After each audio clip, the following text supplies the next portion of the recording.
కేంద్రంలోని బీజేపీ రాష్ట్రంలోని కాంగ్రెస్ ప్రభుత్వాలు బీసీలను మోసం చేసేలా వ్యవహరిస్తున్నాయని బీఆర్ఎస్ హనుమకొండ జిల్లా అధ్యక్షులు మాజీ ఎమ్మెల్యే దాస్యం వినయ్ భాస్కర్ విమర్శించారు. కామారెడ్డి డిక్లరేషన్లో ఇచ్చిన ఏ ఒక్క అంశాన్ని కాంగ్రెస్ ప్రభుత్వం అమలు చేయడం లేదని ఫైర్ అయ్యారు. బిల్లులు, జీవోలు, ఆర్డినెన్స్లంటూ మరోసారి దగా చేస్తున్న రేవంత్ సర్కార్ తీరును ఎండగడుతూ మరో ఉద్యమానికి సిద్ధమయ్యామని చెప్పారు.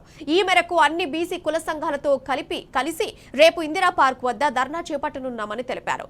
ఇందుకు సంబంధించిన హలో బీసీ చలో హైదరాబాద్ కార్యక్రమ పోస్టర్ను వినయ్ భాస్కర్ ఆవిష్కరించారు.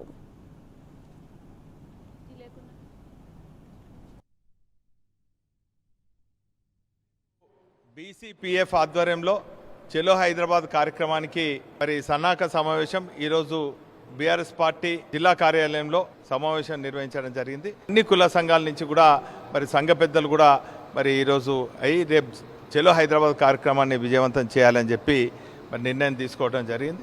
రేపు ఉదయం ఇక్కడి నుంచి సుమారు ఒక 50 వాహనాలలో పెద్ద ఎత్తున తరలిపోతున్నాం. రేపు అక్కడ జరిగే మహాధర్నలో ముఖ్యంగా కాంగ్రెస్ ప్రభుత్వం ఎన్నికల సమయంలో అన్ని కుల సంఘాలకు ప్రత్యేకించి BC declaration Kamareddy BC declaration ఆధ్వర్యంలో ఆ రోజు కర్ణాటక ముఖ్యమంత్రి సిద్ధరామయ్య గారిని తీసుకొచ్చి బీసీలను మభ్యపెట్టి ఓట్లన్నీ కూడా దండుకొని ఈరోజు బీసీ డిక్లరేషన్ను అమలు చేయకుండా బీసీలకు అన్యాయం చేస్తూ ఈరోజు జీవోల పేరిట బిల్లుల పేరిట అనేక పద్ధతుల ద్వారా ఈరోజు బీసీ వర్గాలను మోసం చేస్తుంది. కాబట్టి ఈ మోసాన్ని ఎండగట్టేదానికి కాంగ్రెస్ పార్టీని ఎండగట్టేదానికి రేపు ఇందిరా పార్క్ దగ్గర మహాధర్నాలో పాల్గొంటున్నాం. బీసీ వ్యతిరేక ప్రభుత్వం అయినటువంటి రేవంత్ ప్రభుత్వానికి వ్యతిరేకంగా మేము పెద్ద ఎత్తున ఉద్యమం చేయబోతున్నాం.